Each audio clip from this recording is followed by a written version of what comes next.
Afternoon Sandeep. मामला क्या चल रहा है बाजार में? सबके मन में एक ही सवाल है, ये करेक्शन कब रुकेगा? आप देखिए 3 साल के हाईएस्ट लेवल पे एसआईपी क्लोजर्स आ गए हैं। 5 महीने के highest level slowest growth in demat addition हो गई है। क्या ये अर्ली साइंस हैं या ये कहना अभी जल्दी होगा? देखिए अजय, आपको एक आज सुबह जब मार्केट 100-150 पॉइंट नीचे था, कुछ ऐसा ही, तो मेरे को लोग पूछ रहे थे कि क्या हम अपना आधा पोर्टफोलियो बेच दें।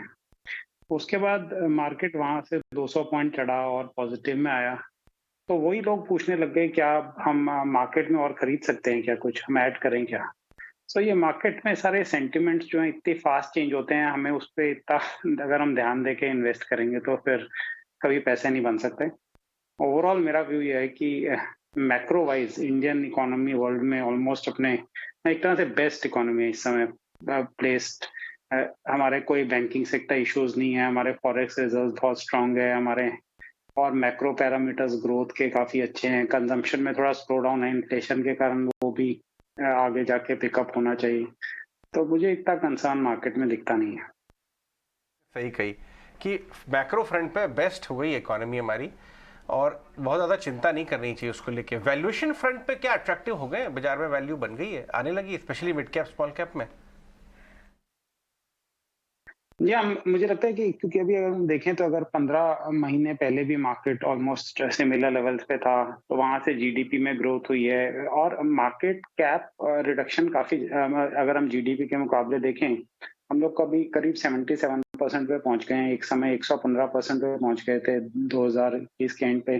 तो वैल्यूएशन करेक्शन अच्छी हो गई है। तो पहले बाउंस बाउंस के लिए मैं हमेशा एडवाइस करूंगा कि लार्ज कैप्स प्ले करना बेटर है, क्योंकि लार्ज कैप्स में शायद पहले बाउंस आए, तो उसमें बैंक्स में काफी पिटाई हुई है, क्योंकि ग्लोबली बैंक्स पिटे हैं, तो इंडिया में भी लोगों ने बैंक्स बेचे हैं, लेकिन इंडियन बैंक्स में कोई रिस्क नहीं है जो वहाँ के बैंक्स में है। तो मुझे लगता है बड़े बैंक्स आईसीआईसीआई, एक्सिस या फिर एसबीआई, ये सब अच्छे करने चाहिए। ऑटो में भी काफी बिकवाली आई है, और जैसे मारुति जैसे स्टॉक में सुजुकी ने खुद खरीदे हैं मार्केट में कुछ शेयर्स पिछले कुछ दिनों में, तो वो उनके कॉन्फिडेंस दिखाता है। तो मुझे लगता है कि मारुति, एम अच्छा प्लेस्ड है। कैपिटल गुड्स में मैं काफी पॉजिटिव हूँ, लेकिन वहां पे करेक्शन नहीं आया, तो क्योंकि वहां करेक्शन नहीं आया तो वहाँ थोड़ा वेट आउट किया जा सकता है। Sandeep, good afternoon. Reliance 52 week low कल दिखा चुका और वहां से लेकर आज भी अगर हम देखें डाउन ट्रेंड्स जो है कायम तो नजर आ ही रहे हैं। हमने आज सुबह से बात की और कुछ ट्रिगर्स भी चलाएं कि रिलायंस की इस कमजोरी के पीछे की वजह है क्या हो सकती है। एक तो केपेक्स ज्यादा हो रहा है जिसके कारण ग्रोथ में रिटर्न्स मिलने में कमी नजर आ रही है, लेकिन ये डाउनफॉल या कह सकते हैं कि जो गिरावट है क्या शॉर्ट लिव्ड रहेगी रिलायंस के लिए? रिलायंस को पिछले 2 साल से मैं कॉशियस था, क्योंकि मुझे लगता था कि बहुत फास्ट रन अप हो गया है, और फिर उन्होंने काफी केपेक्स अनाउंसमेंट्स कर दिए। जैसे आपने कहा कि जो एक कैश फ्लो जनरेशन की उम्मीद थी, जो एक डेट फ्री होने की बैलेंस शीट उम्मीद थी, वो नहीं रही, तो वहां उस कारण से हमने काफी गिरावट देखी और 52 वीक लो पे आए। लेकिन ओवरऑल मार्केट वैल्यूएशन देखते हुए और उनके जो बिजनेसेस हैं उनको अगर हम देखें, तो उस हिसाब से इन इन लेवल से मुझे रिलायंस ठीक लगता है। मुझे लगता है कि यहाँ से रिलायंस में पोटेंशियल है 15-20% रिटर्न देने का। संदीप, जिस तरह से क्रूड की मूव रह रही है अभी, और अभी तो बात होगी 73 के आसपास है, शायद 70 तक स्लिप हो जाए। ऐसे में क्रूड डेरिवेटिव्स में आपको कुछ और समय के लिए ट्रेड दिखता है? पेन स्टॉक्स चल रहे हैं, ऑयल मार्केटिंग काउंटर्स चल रहे हैं, ऑयल एंड लुब्रिकेंट चल रहे हैं। हाँ, ये सब बेनिफिट्स होंगे। तो जो सेक्टर्स आपने कहे उसके अलावा टायर्स हैं, उनको काफी फायदा होगा, क्योंकि रबर प्राइसेस भी मल्टी ईयर लोज पे पहुंचे हैं ग्लोबली, और उनके भी ऑयल डेरिवेटिव्स गिरेंगे। तो इन कंपनीज को रियल फायदा होगा प्रॉफिटेबिलिटी में, उस पर कोई डाउट नहीं है।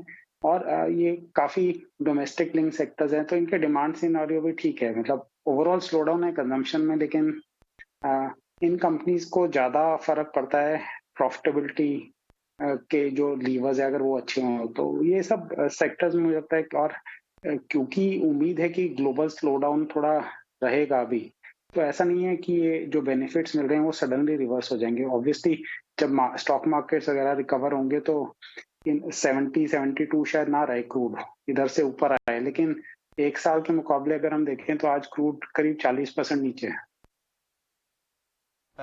संदीप, एक और इंटरेस्टिंग फोकस में आया है हीरो मोटो। हीरो मोटो का कंपेटिटर जो होंडा है, उसने एक 65,000 रुपये की गाड़ी लॉन्च कर दी है और बाजार में व्यू ये आ रहा है, शाइन का एक नया मॉडल आया है 100 सीसी, और व्यू ये आ रहा है कि ये कंपटीशन को बढ़ा देगा उस कैटेगरी में जहाँ पे हीरो अभी तक का दादा था। 65,000 रुपये की गाड़ी लॉन्च की है होंडा ने। आपको क्या लगता है, वैसे ही अंडर परफॉर्म कर रहा है हीरो मोटो बहुत ज़्यादा, 2300 रुपये पे आ गया है पिछले 1.5 साल में, मुश्किलें बढ़ सकती हैं? जी हाँ, बढ़ सकती हैं। किस स्ट्रेस में है वहाँ पर demand as it is 4 wheelers के मुकाबले काफी स्ट्रेस में रही है। ऊपर से ईवी कंपटीशन है, नई नई कंपनीज आ रही हैं। हालांकि मुझे लगता है कि लॉन्ग टर्म में ये काफी नई कंपनी सर्वाइव नहीं करेंगी और मार्केट वापस ट्रेडिशनल प्लेयर्स में आएगा, लेकिन वो एक प्राइस वॉर का सिनारियो बनाता है। और फिर ये फेम सब्सिडीज रिलेटेड अनसर्टेनिटीज भी हैं कि अगले साल के बाद क्या होगा अगर सब्सिडी नहीं होगी तो बहुत सारे इश्यूज टू व्हीलर्स में हैं। और हीरो मोटोकॉर्प मुझे वैसे ही नहीं पसंद क्योंकि इनका मैनेजमेंट बहुत ज्यादा बुलिश पिक्चर हमेशा प्रेजेंट करता है और इवेंचुअली जब रिजल्ट आता है तो वो टोटली अलग होता है। तो इसलिए मैं इस ज्यादातर अवॉइड ही करता हूँ। ठीक है संदीप, कुछ ट्रिगर्स आप जाते जाते में बताकर जाएं जो कि एक which will keep a check on the market sentiments. क्या वो consumer inflation above RBI threshold level होना है, या फिर कह सकते हैं इंटरेस्ट रेट एक्सपेक्टेशंस आने वाले दिनों में, क्योंकि यूएस फेड के तरफ से जो अनाउंसमेंट्स है अगला बड़ा ट्रिगर है। कौन से ट्रिगर्स हैं जो कि आने वाले कुछ दिनों के लिए मार्केट्स की दशा दिशा को तय करेंगे? देखिए, एक तो बैंकिंग सेक्टर का जो क्राइसिस जो चल रहा है लार्जली यूएसए में, यूरोप में तो इतना कुछ है नहीं वैसे। तो अगर वहाँ पे एक न्यूज़ फ्लो खत्म हो जाता है तो वो एक पॉजिटिव है रहेगा। दूसरा, अगर फेड मीटिंग में अभी भी एक्सपेक्टेशन है कि रेट हाइक होगा, लेकिन रेट हाइक के साथ अगर वो कहते हैं कि जो हम अपनी बैलेंस शीट रिडक्शन है उसको उसके पेस को या तो स्लो डाउन कर देंगे या अभी के लिए हम सस्पेंड कर रहे हैं, तो वो पॉजिटिवली लिया जाएगा।